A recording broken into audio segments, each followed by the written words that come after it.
अस्सलाम वालेकुम students, this is Syed नमीर हसन और मैं आज आप लोगों के लिए लेकर आया हूँ नम्स के पास पेपर का सॉल्यूशन। तो हम लोग स्टार्ट करते हैं।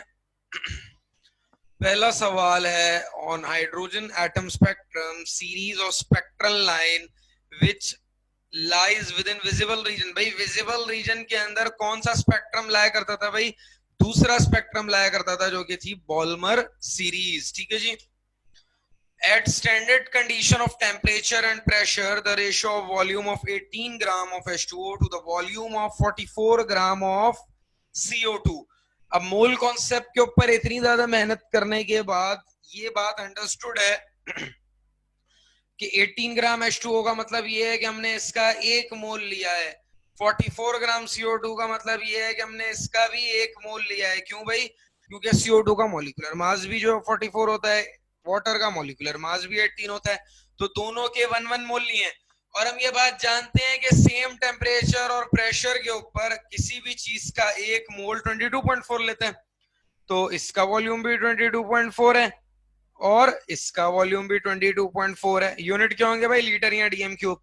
तो दोनों के वॉल्यूम का रेशियो क्या हुआ भाई? 1:1। दोनों बराबर के रेशियो में लिए गए हैं। ठीक है जी। For a chemical reaction A बना रहा है B, the threshold energy for the reaction is 31 kilojoule per mole. The average internal energy of A is 12 kilojoule per mole. What will be the activation energy? तो भाई activation energy पूछी है, threshold energy बताई गई है, internal energy 12 है। मैं ये बात जानता हूं कि थ्रेशोल्ड एनर्जी, एक्टिवेशन एनर्जी और इंटरनल एनर्जी का सम होता है। थ्रेशोल्ड एनर्जी दी गई है 31, इंटरनल एनर्जी दी गई है 12, एक्टिवेशन एनर्जी निकालनी है तो एक्टिवेशन एनर्जी क्या आ जाएगी? 31 minus 12, that will be equal to 19 kilo joule per mole. ठीक है जी।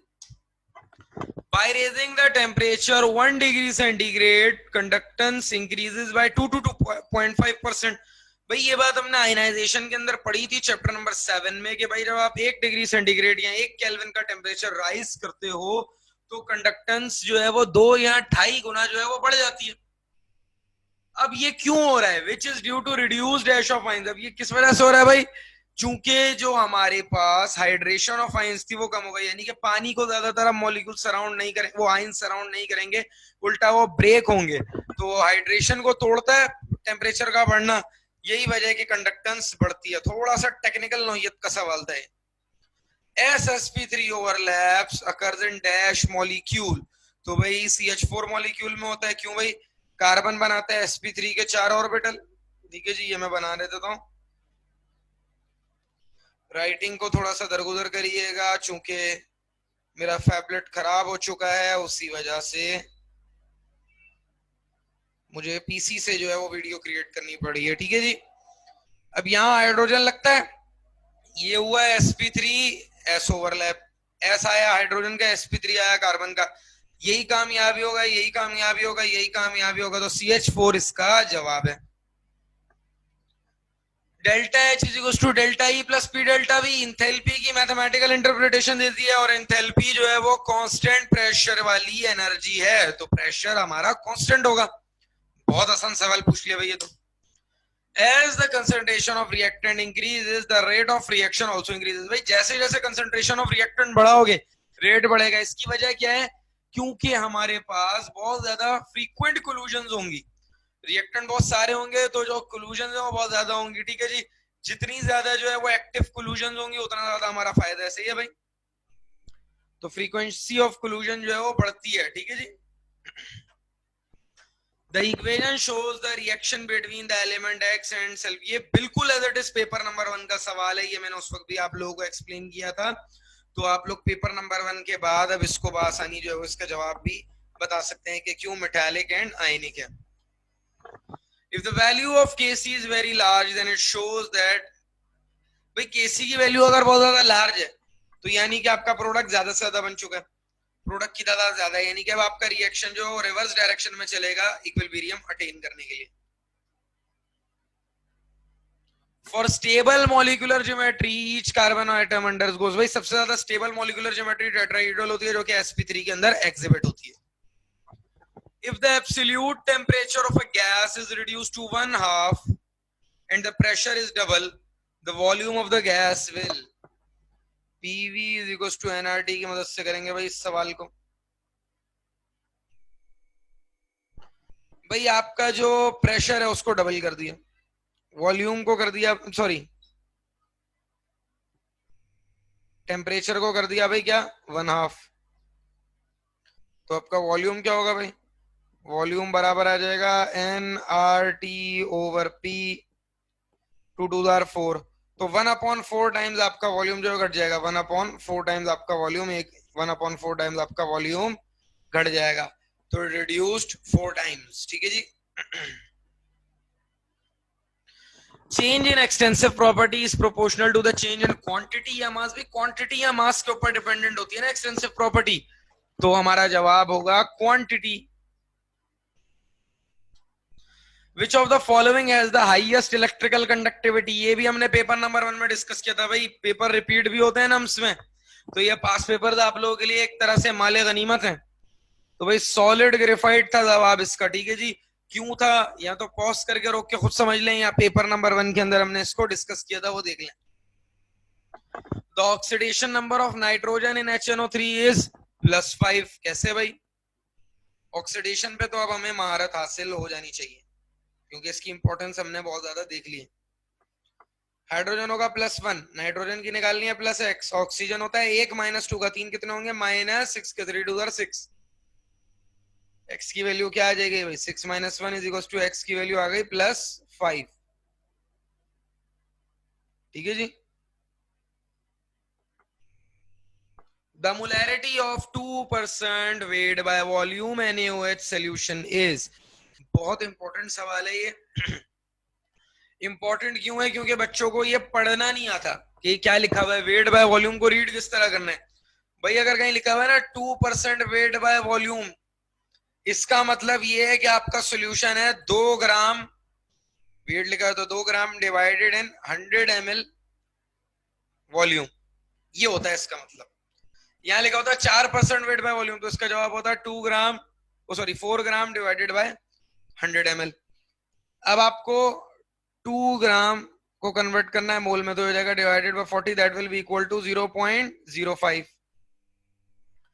अब ये 100 ml दिया हुआ है, वॉल्यूम 100 ml है, तो हमने 100 ml को अगर डीएम क्यूब में कन्वर्ट किया तो ये हो जाएगा 0.1, 1000 से डिवाइड करवा देंगे ना 100 ml को, तो 0.05 divided by 0.1 that will be equal to 0.5। In acidic medium, oxidation action of potassium permanganate depends upon manganese +2 and बेहतरीन बात कर दी भाई।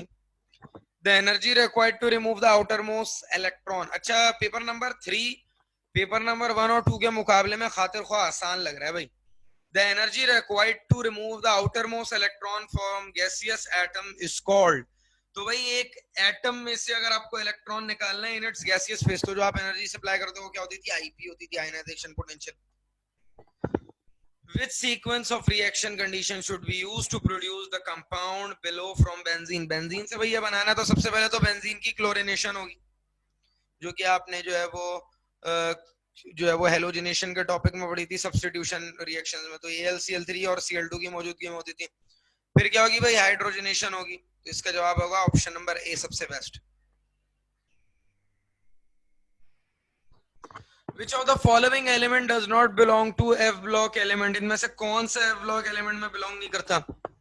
तो भाई यूरेनियम करता है, थोरियम करता है, समेरियम भी करता है, ऑस्मियम नहीं करता। सही है भाई, ऑस्मियम जो है वो डी ब्लॉक एलिमेंट है। ठीक है जी। Gasoline is a mixture of hexane and heptane. Bakelite is a polymer of formaldehyde and phenol. ये बिल्कुल ही की टर्म्स आ रही हैं जो कि हम लोग बहुत अच्छे से जिनसे बखूबी वाकिफ हैं। To avoid the formation of toxic compound with chlorine होगा ये। ठीक है जी। Which substance is used for disinfection of water? इसका जवाब है क्लोरामाइंस। इसके हवाले से भी हमने वीडियो नंबर 1 के अंदर डिस्कस किया था, मोस्टली पास पेपर से रिपीटेड है।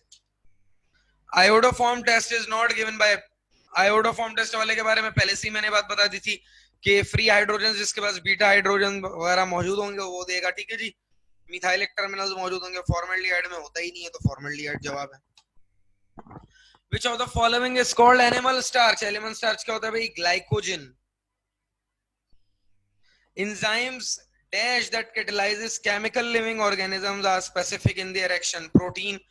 ये बड़ा फेमस मुकाला भी है भाई. All enzymes are protein, but all not all proteins are enzymes.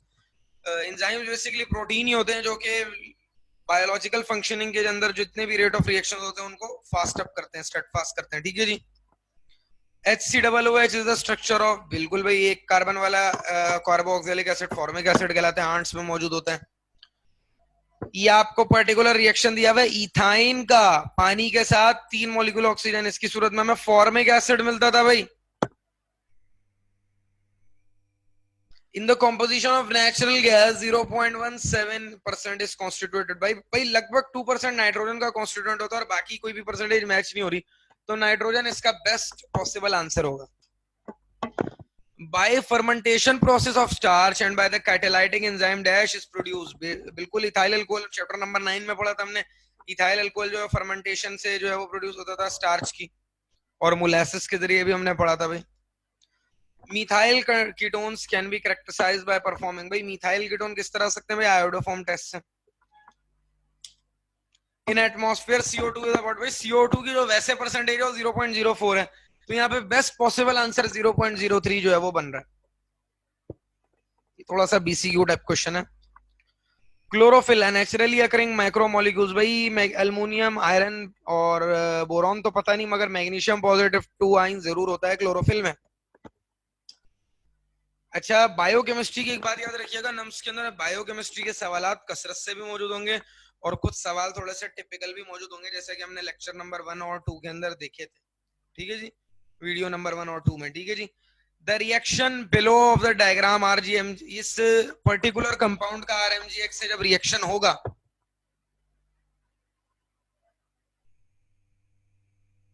CH2 के दरमियान का बॉन्ड तो टूटेगा नहीं. होगा ये कि O का बॉन्ड टूटेगा और CH2 और O के दरमियान ये वाला ही है, ये वाला कोई सा भी एक बॉन्ड टूटेगा. मैं ये वाला तोड़ देता हूँ, एक वैलेंसी इधर खाली होगी, एक इधर. अब इधर जो वैलेंसी खाली होगी उसमें जो है वो आके लग जाएगा H, जो कि वाटर के जरिए मिलेगा. सही है भाई, वाटर भी होगा इसमें. हमने पढ़ा था ना सेकंड स्टेप क्या होता था भाई ग्रिग्नार्ड रिएजेंट की रिएक्शन के साथ? हाइड्रोलिसिस. और इधर क्या आके लग जाएगा भाई? R आके लग जाएगा. ठीक है जी. तो हमारे पास ये एक अदद अल्कोहल बनेगा. Which of the following is necessary for normal development of leaves and barks? तो भाई कैल्शियम इसका जवाब है. हमने कैल्शियम ही जो है वो प्राइम सेकेंडरी कॉन्स्टिट्यूएंट पढ़ा था, जो कि बहुत ज्यादा इंपॉर्टेंट है प्लांट्स की फॉर्मेशन में. फर्टिलाइजर्स के टॉपिक में हमने पढ़ा था, और लीव्स और बार्क्स को डेवलप करने में मदद देता है. Which of the following fertilizer has maximum percentage of nitrogen in solid phase? Obviously urea. To what volume must 10 ml of 5 molar HCl be diluted to make 0.5 molar HCl solution? तो भाई 5 ml हमारे पास M1 है, V1 है हमारे पास 10 ml. M1 V1 is equals to M2 V2. Principle of dilution का formula लगेगा यहाँ पे भाई. M2 कितना है भाई? 0.5. V2 कितना है भाई? निकालना है. तो हो जाएगा 50 multiply by 10 divided by 0.5. 50 multiply by 10 is equals to हमारे पास ये हो जाएगा 500. ठीक है जी. Divided by 0.5. ठीक है जी. तो इसका जवाब आ जाएगा 1000 ml. ठीक है जी. यहाँ पे की में गलत लगा हुआ. Which of the following is an element? तो भाई टैप वाटर तो कंपाउंड है, कॉम्प्लेक्स मिक्सचर है बल्कि, जिसके अंदर वाटर के अंदर और भी मुख्तलिफ इंप्योरिटीज मौजूद होंगी. Brass is an alloy of copper and zinc. Sulphuric acid भी एक कंपाउंड है, H2SO4. सी वाटर के अंदर भी लातादाद हमारे पास इंप्योरिटीज मौजूद होती है पानी में. तो ग्रेफाइट है इसका जवाब, which is an allotropic form of carbon. The functional group present in the below compound is, ये भी हमने पहले डिस्कस किया हुआ है. यहाँ पे हमें ईथर का टर्मिनल नजर आ रहा है, यहाँ पे हमें कार्बोक्सिलिक टर्मिनल नजर आ रहा है, तो ether and carboxylic acid. All of the following are electrophilic reactions of benzene except, तो भाई नाइट्रेशन भी होता है, सल्फोनेशन भी होता है, फ्रीडल क्राफ्ट रिएक्शंस भी पढ़े थे, इन सबके मैकेनिज्म भी डिटेल में डिस्कस किए थे, हैलोजिनेशन भी पढ़ा था, कॉन्जुगेशन नहीं पढ़ा था भाई. कॉन्जुगेशन होगा इसका जवाब. ऐसे भी जहन में लिंक करेंगे हम पेपर में. ठीक है. Which of the following is most likely to increase the rate of reaction. तो भाई रेट ऑफ रिएक्शन का सबसे बेहतरीन तरीका होता है उसको बढ़ाने का कि आप एक्टिवेशन एनर्जी को घटाओ, और इसी के मद में हम लोग कैटलिस्ट का इस्तेमाल करते हैं। Which of the following represent an order of the period four elements bromine, calcium, krypton and potassium by increasing atomic size?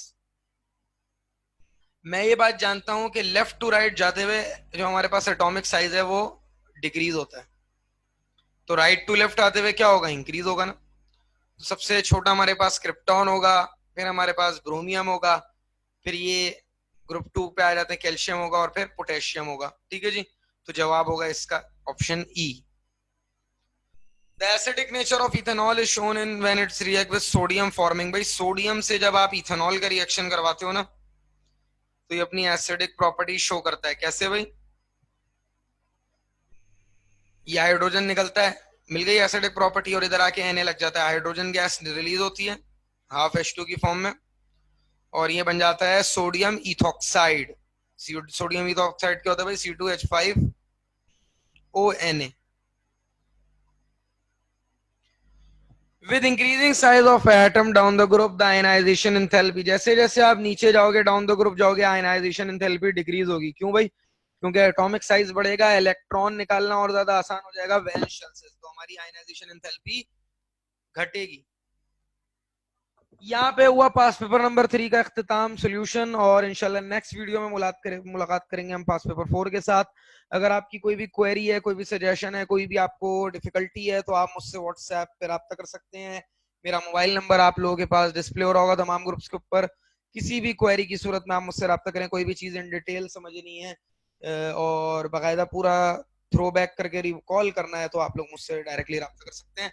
फी अमान अल्लाह, हाफिज, wish you best of luck.